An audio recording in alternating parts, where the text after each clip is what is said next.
Great. Welcome to At Start Now online business training. My name is Veronica King. And I'm Vanessa Guthrie. Today, in this taster webinar, we're going to be talking about 6 essential steps for starting your business. So, are you feeling stuck? Or maybe you're experiencing feelings of self-doubt. Rest assured, it's absolutely normal. All entrepreneurs, first-time entrepreneurs, and indeed sometimes serial entrepreneurs have feelings of self-doubt.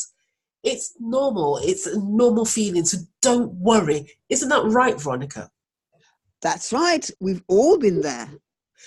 So as Veronica says, we've all been there. We have these feelings of self-doubt, needling and eating away at us, wondering whether we're good enough to do it, whether we've got enough time, have we got enough money? All these things feed into those feelings of self-doubt. So what can we do about it? Well, we're here to help. It starts with thinking about why you're starting a business and connecting with that why. Once you're connected to that why are you starting the business? It will help you to drive you forward. It will help you overcome those feelings of self-doubt. And when you're at a low ebb, or maybe things are becoming slightly difficult and more challenging than you ever imagined as you're trying to move your startup forward and have that feeling of feeling stuck. But if you drill down and really connect with your why you're in business and why you're doing this in the first place, that will keep you motivated and that will keep you going and help you drive your startup forward. That's right. So what is your why? As part of our story, here are some people that did exactly that, connected to their why. And there's Sharon, Ziana, Michael, Pauline, and many others who were just like you. But they connected to their why they were doing their businesses. And once they did that, their businesses began to move forward. And today, all of them, without exception, are running successful businesses. So this is our story on why we started in our business. How and what we found with startups, how difficult it was. I think that was a common thing. I think that was a key thing that got us going because it was so hard startup. And that kind of got our mind going. We started thinking, well, that may be something that we can do. Doesn't matter what type of business that you run, whether it's, a coffee shop, whether you've got an internet cafe, whether you've got an Internet of Things business, whether you're manufacturing a new vacuum cleaner, it doesn't matter. The business competences, the business functions is universal. So that's why you get those. It's a skill and an art in and of itself, irrespective of what type of business you run. And that's the bit that lets people down. I think you're right. It does sort of let people down. You guys have this sort of idea or this concept where you're hoping to solve the problem of startups. They need sort of support, either whether they're getting started or they're already actually running their business, and it needs to be short and to the point. But also, you want to give them professional advice, but you want to give it to them, something that's affordable. So that's just a short snippet of our story, who we are, and why we're in business today, helping people like you. So we really don't want to spend all this time in this taster webinar talking about ourselves. So if you want to learn some more about us, this video is available on YouTube. Great. So what are the 6 essential steps?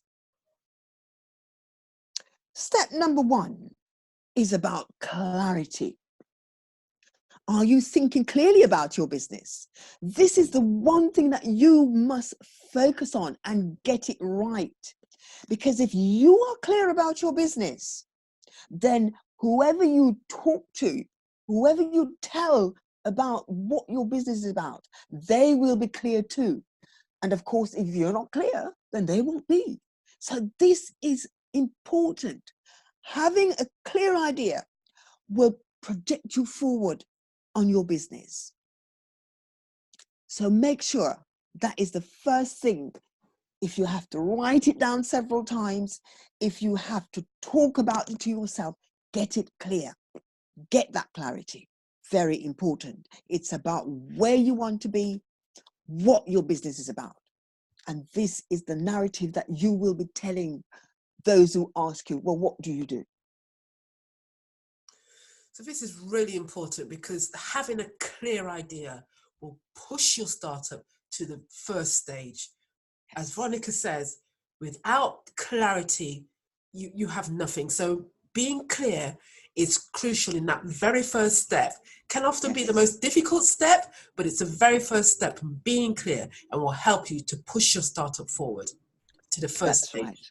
Absolutely. Step 2 is about being confident. And here's the good thing. If you are clear about your business, it builds your confidence. It builds your excitement, and all these things are catching. If you're excited about your business, other people will be excited in the same way. If you're confident, then your clients and customers will want to come to you, because they have every confidence that your service is going to meet up with their values, what's important to them, because that confidence is coming through all the time. So make sure that you are confident and build some excitement in. It works. So, I'm excited after that, to tell you the truth.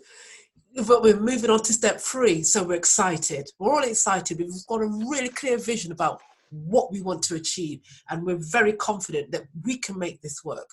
Yes. So stepping back, we need to look at your features and your benefits. So you've got a vision, but what does that actually mean? So let's focus on the product or the service that you're trying to develop. You have to have a clear description. Again, that word clarity is a theme that will run throughout your startup stage. So having a clear description, having the ability to describe it and being clear, and it's so important, because if you're speaking to somebody about, well, what does your business do? They need to easily understand what it does. So communicate it clearly will stop people being confused. If they're confused, and if they don't understand it, they definitely won't buy it. So being clear is important. Having a clear description about what it does, what it looks like, the size. Is it in a particular language? Is it a service? Is it a product? Is it only available in a particular location? Those are the things that you need to think about, and others, in your description of your product or service. Once you can describe what it is, your customers or your clients will want to know its features and benefits. That is the key thing, those features and benefits of your product or service. So I'm using the example of a food processor. That came to mind because my daughter loves MasterChef, and she used to love it, and she goes into the kitchen as a young child and tends to destroy it, mess everywhere. So I purchased a food processor to make life easier for all of us. So its features, it blends, it chops, it slices, great, it mixes, all the great things that you'd need if you're in the kitchen. And its benefits to me in particular is that it's less messy than if she was using, a wooden spoon and a bowl. And it saves a lot of time and energy. So the features and the benefits to my daughter, but obviously to the rest of the family, is amazing. So that's an example of the features and benefit of a product, which is a food processor. We know what it looks like. We can easily describe it. Veronica, can you come up with any other suggestions? Oh, yes. So let's look at a service like accountancy, right? So what does it do? It prepares your accounts, so that you don't have to do it. So it takes away that, that onus responsibility on you to prepare your account once a year. So it does that for you. Yeah. And your accountant could be anywhere in the country. So say, for instance, if your accountant were in London, they would put their location on there, they're in London. But what are the features? For example, it takes away your financial information is taken and it's prepared in a way that it can be presented to a bank, to HM Inspector of Taxes, to anyone who wants to know how your business is doing. So it provides information. It provides information on your business. Yeah. And because it does that, the benefit to you is enormous. You don't have to worry about it come, April, because your accountant will have taken away that worry from you. And you now left free to develop and run your business. So there is one of the services. A fantastic example. So we take the features and the benefits, and from our descriptions and our understanding of whether it's a food processor or accountancy, what value it creates for our customers. So the value proposition is so useful. This is where it comes into its own. So once you're clear on your features and benefits, you can tell your customers, your clients, what value your business, your startup is creating for them. So as we talked about the accountants and the food processor, the value that an accountant creates for you is that they're bringing in expertise that you don't have in preparing accounts. They're also bringing expertise in terms of tax, understanding the taxes that you're due, what you should be paying, and the taxes that you need not pay, that aren't relevant to you, that don't apply to you at all. So having that knowledge from an accountant will create immense value to you, and it just gives you peace of mind as a startup, having that knowledge to hand from an accountant. So think about your value proposition. What does your startup do for your clients? What value are you creating for your customers?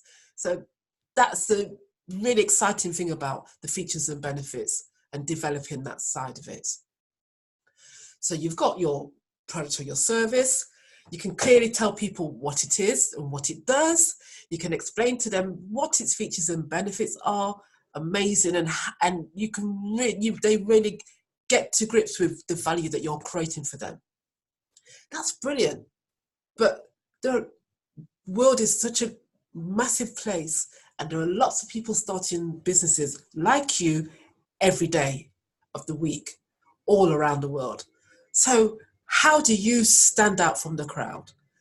This is done by creating your very own unique selling point. What is unique about your product or service? You have to think about that and bring that to the fore. Once that is clear, you can make your business visible by having something unique and that you would talk about and sell to your customers or clients. Being visible, once people are aware of you, you're visible, then they can buy from you. If they can't see you, if you're invisible, nobody knows that you exist. So your unique selling point gives you visibility and makes it easier for your customers to be attracted to what you're trying to offer. Absolutely. And that takes us nicely into deciding on your name. I'd like you to imagine for a minute that you are driving through a town with a billboard. And on this billboard, there are many names of companies, all over. But there was one name on that billboard that had lights around. It was blinking at you so that there is no way that you're going to miss it. Now, that's what you've got to think about when you're trying to decide on a name. So that visibility is so important. And not only will that name be sort of shining at you, it's also telling you something about that company, even without being in that business or in that startup or whatever it is. That name is telling you what they do and what they do for their clients. So that's what I want you to imagine when you come to decide on your name. And the second thing it does is show the customer, the client, that you are interested in what is important to them. All this will be in your name when they see your name, wherever they see it, or whenever they hear that name, they will know, oh, that's that firm, that startup, that business that I'm going to buy my X from, because you have told them that you're interested in them and what their values are. So remember, those are the things that you should bear in mind when you come to decide on the name of your company. So, thank you, Veronica. That takes us neatly into the final step, the sixth step of starting your business. Why is this step essential? Because when your name represents who you are as a business, it's great. But who are you selling to? So, Veronica, what is the most common thing we hear when we first start working with our clients? Or I want to sell or serve everybody. And that is what we come across. And most of the clients that come to us are stuck in their startup. It's not doing very well. They're not attracting any customers because they're trying to serve everybody. And it simply isn't possible. By trying to serve everyone, you're talking to no one, because you need to identify with a customer base. They need to feel connected to what it is that you're offering. Think about yourself. When you see a brand name, or as Veronica says, you're driving through a town and you see the billboards passing by and a name, you connect with that name or connect with that brand because it speaks to you on an individual level. So that's why it's important to identify your customer. Imagine you're in a room, you're at an event, or you're in a supermarket, or you're just going about your daily business, and that customer walks into the room where you are. Your ideal customer walks into your room. Who would that be? That's who you need to concentrate all your efforts on, identifying who that customer is. So if you know who it is, you can focus your energy. If you're trying to serve everyone, you're just going to, the limited resources that you have a scattergun approach and just try to, and you spread yourself too thinly and too far. By concentrating on your ideal customer, that single ideal customer, and people like that ideal customer, you concentrate your efforts and then you'll be able to connect with them. If you know who they are, you know where they are, and you'll understand, you'll speak the same language as them, you'll use the same types of words as them, you'll be able to connect with them on an individual basis. You'll come across as authentic and they'll be attracted to you. So it's so important that you really drill down on who your ideal customer is. So this person walks into a room, you think, oh, that's my ideal customer. Who are they? Where do they work? What kind of salary do they earn? What kind of profession are they in? Are they male, female? What kind of neighborhood do they live in? What do they do in their leisure time? Do they read? Are they sporty? Do they like the outdoors?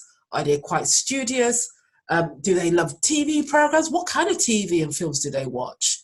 Those are the kind of things that you need to consider when you're thinking about your ideal customer. Get a real image of that person, that whole person, and what their values are and what interests them. And then you'll be able to develop your messages and your marketing around that. And they will relate to it. just as you relate to particular brands, likewise, they will relate to your individual startup. What's great about your customer, once you identify the customer, you'll find that there are lots more like them. And your customer base will grow, you'll attract more customers like them, and then eventually, over time, they'll bring in other customers with them, and they might bring in customers who aren't exactly like them and have slightly different from them, and then you widen your reach. You will then start to appeal to even more people. It's so important, but to start with the basic, it's essential that you identify who your customer is in the first place. Absolutely. So let's just go back into what we've talked about this morning in this taster video. So the first thing is get clear. Get clear on your business, on your startups. So that you can give a clear message to your potential customers and clients. And when you are clear, this will build your confidence, because you're able to relate to the people that matters, the people that are important to you as customers, and you can relate to their values, which are important to them. It creates a huge confidence in you, and you can get excited about serving your customers and your clients, because you know that you are going to be that place that they're going to come to get their services, and you are going to give them the service that they want and need. Then we talk about developing features and benefits. Another important thing in telling your story about your business, in talking about your business, these are very important because it gives them a deep understanding of what it is that you are supplying to them. And once they have that, they're going to keep coming back to you. Create also what is unique about you. Remember, there are many businesses or startups like you out there, but you have to stand out from the crowd. You have to be seen for what you provide. And once you are seen in that way, again, your customer's going to make a beeline to your business because they know what it is that you are about. Deciding on your name is important. Stand out with your name. That's part of your USP. Your name is going to say so much about you. So make sure that that name is selected with care and with love, so that when you put it out there, you know that you're communicating the right message. And lastly, if you don't have the right clients and customer, you have no business. And not just the right client and customer, but those that you have identified that you are going to serve, because you are interested in them and they're interested in what you are providing. So make sure that you have all these: clarity, confidence, features and benefit, USP, a name that is going to say so much about you, and know your customer. Thank you. That was a brilliant summary. I couldn't do it better than myself. But just to say thank you for sharing this time with us, and I hope that you've had some really great takeaways from this taster webinar. So it gives you an idea of those 6 essential steps. I know it's a lot of work, but if you're very serious and committed about startup, you'll get your homework done, and you'll be surprised how far you'll come. So we're really excited to tell you about our next full webinar, the Business Ready webinar. This will take your startup from the page that you've developed and get it ready for trading.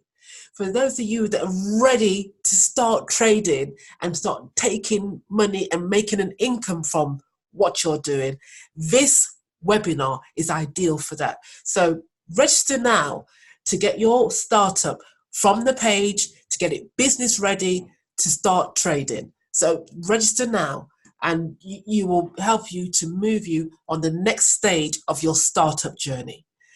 Again, thank you for sharing the time with us today. This is where I say goodbye. Goodbye. From Veronica as well. And we look forward to seeing you at our Business Ready webinar. Bye. Bye.